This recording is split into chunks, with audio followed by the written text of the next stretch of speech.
Welcome to my channel world and nation affair. देश और दुनिया के बारे में सबसे पहले जाने के लिए सब्सक्राइब कीजिए मेरी channel world and nation affair को। बढ़ती चिंताओं के बीच चीन अपने अंतरिक्ष रॉकेट के मलबे के गिरने पर चुप है। पेंटागन ने कहा कि ये एक बड़े चीनी रॉकेट पर नजर रख रहा था जो नियंत्रण से बाहर है और इस सप्ताह के अंत में पृथ्वी के वायुमंडल में फिर से प्रवेश करने के लिए तैयार है। चीन ने गुरुवार को उन रिपोर्टों पर टिप्पणी करने से इनकार कर दिया जिसमें कहा गया था कि उसके लॉन्ग मार्च 5B रॉकेट के मलबे, जिसने पिछले सप्ताह देश के अंतरिक्ष स्टेशन के मुख्य मॉड्यूल को लॉन्च किया था, इस सप्ताह के अंत में पृथ्वी के वायुमंडल में फिर से प्रवेश करने के लिए तैयार है। इस चिंता के बीच कि इससे नुकसान हो सकता है अगर यह सैनिक क्षेत्रों में दुर्घटनाग्रस्त हो जाता है, जबकि विदेश मंत्रालय ने वांग वेनबिन से उन रिपोर्टों के बारे में सवाल किए जिनमें कहा गया था कि अमेरिकी रक्षा विभाग गिरते हुए रॉकेट के मलबे को ट्रैक कर रहा था। बीजिंग में आधिकारिक मीडिया ने चीनी विशेषज्ञों के हवाले से कहा कि विघटित रॉकेट के हिस्से अंतर्राष्ट्रीय जल में गिर जाएंगे। पेंटागन ने मंगलवार को कहा कि वह एक बड़े चीनी रॉकेट पर नजर रख रहा था जो नियंत्रण से बाहर है और इस सप्ताह के अंत में पृथ्वी के वायुमंडल में फिर से प्रवेश करने के लिए तैयार है। ये पूछे जाने पर कि गिरते हुए रॉकेट से उत्पन्न स्थिति से निपटने के लिए चीन क्या उपाय कर रहा है, श्री वांग ने कहा। विशिष्टताओं के लिए मैं आपको सक्षम प्राधिकारी को संदर्भित करता हूं। एक सिद्धांत के रूप में चीन बाहरी अंतरिक्ष के शांतिपूर्ण उपयोग के लिए प्रतिबद्ध है और हमारा मानना है कि हमें इस क्षेत्र में अंतर्राष्ट्रीय सहयोग करना चाहिए। उन्होंने कहा हम बाहरी अंतरिक्ष के शांतिपूर्ण उपयोग के लिए सभी पक्षों के साथ काम करने और इसकी सुरक्षा को बनाए रखने के लिए तैयार हैं।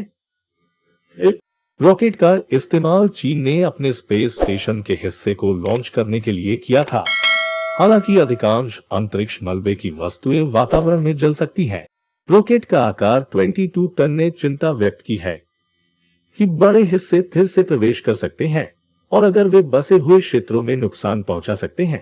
सैटेलाइट रन ग्लोबल टाइम्स ने एरोस्पेस विशेषज्ञ और टीवी कमेंटेटर सोंग जोंगपिंग के हवाले से कहा कि ये रॉकेट के मलबे के पृथ्वी पर लौटने के लिए पूरी तरह से सामान्य है।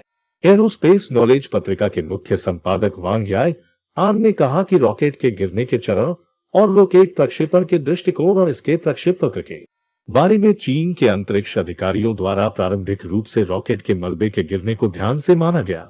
अधिकांश मलबा पृथ्वी के वायुमंडल में फिर से प्रवेश करने के दौरान जल जाएगा, जिससे केवल एक बहुत छोटा हिस्सा जमीन पर गिर सकता है जो संभावित रूप से मानव गतिविधियों से दूर या समुद्र में जमीन पर आ जाएगा, श्री वांग ने बताया। दिल्ली 4 मई को अमेरिकी रक्षा विभाग ने कहा कि ये एक बड़े चीनी रॉकेट पर नजर रख रहा था जो नियंत्रण से बाहर है और इस सप्ताह के अंत में पृथ्वी के वायुमंडल में फिर से प्रवेश करने के लिए तैयार है।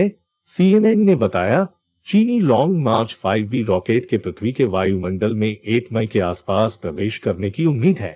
रिपोर्ट में रक्षा विभाग के प्रवक्ता माइक हॉवर्ड के एक बयान के हवाले से कहा गया है कि अमेरिकी अंतरिक्ष कमान रॉकेट के प्रक्षेपवक्र पर नजर रख रही है, सटीक स्थान इंगित करने में असमर्थ। श्री हॉवर्ड ने कहा कि रॉकेट के पृथ्वी के वायुमंडल में सटीक प्रवेश बिंदु को पुनः प्रवेश के कुछ घंटों बाद तक पिन पॉइंट नहीं किया जा सकता है, लेकिन 18वां स्पेस कंट्रोल स्क्वाड्रन रॉकेट के स्थान पर दैनिक अपडेट प्रदान करेगा। मुझे नहीं लगता कि लोगों को सावधानी बरतनी चाहिए। जोखिम ये है कि कुछ नुकसान होगा या कि यह किसी को मार देगा बहुत छोटा है, नगण्य नहीं है। यह हो सकता है, लेकिन यह जोखिम जो आपको मारा जाएगा वह विश्वसनीय रूप से छोटा है। और हार्वर्ड यूनिवर्सिटी के एस्ट्रोफिजिक्स सेंटर के खगोल वैज्ञानिक जोनाथन मैकडोवेल ने CNN के हवाले से कहा, मैं निजी खतरे के आधार पर इस पर एक सेकंड की नींद नहीं गंवाता। पिछले साल पहली लॉन्ग मार्च 5B उड़ान से पुनः प्रवेश मलबे आइवरी कोस्ट पर गिर गया, जिससे गांवों में कई घरों को नुकसान पहुंचा। यह अमेरिकी अंतरिक्ष प्रयोगशाला के बाद से पृथ्वी पर दुर्घटनाग्रस्त होने वाला सबसे बड़ा शिल्प था। स्काईलैब ने 1979 में दक्षिणी ऑस्ट्रेलियाई शहर ओपेरेंस के मलबे को बिखेर दिया था। चीन को आने वाले हफ्तों में अपने अंतरिक्ष स्टेशन कार्यक्रम में और अधिक लॉन्च करने की उम्मीद है, क्योंकि इसका लक्ष्य अगले साल अंतरिक्ष स्टेशन परियोजना को पूरा करना है। एक बार समाप्त होने के बाद संरचना में लगभग 100 टन का एक द्रव्यमान होगा।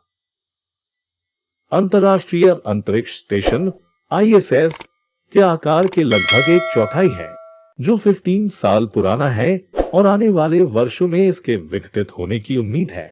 उसके बाद तियांगोंग को दशक के अंत तक पृथ्वी की कक्षा में संचालित होने वाला एकमात्र अंतरिक्ष स्टेशन होने की उम्मीद है।